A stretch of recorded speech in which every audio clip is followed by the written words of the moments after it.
बिस्मिल्लाहिर्रहमानिर्रहीम। बिस्मिल्लाहिर्रहमानिर्रहीम। दोस्तों,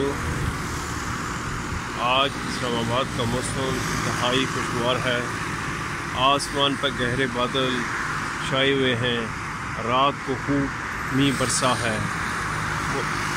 और इस्लामाबाद के दरख्त और पहाड़ इंतहाई खूबसूरत मंजर पेश कर रहे हैं, जो आपके सामने पेश खिदमत है।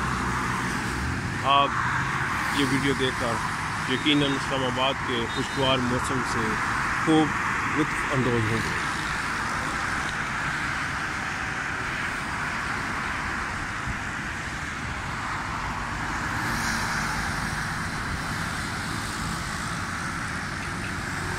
इस वक्त आसमान पर और मारगला की पहाड़ियों पर बादल रक्स कर रहे हैं और खूबसूरत मंज़र है। ये खूबसूरत मंज़र आपके सामने पेश खिदमत है।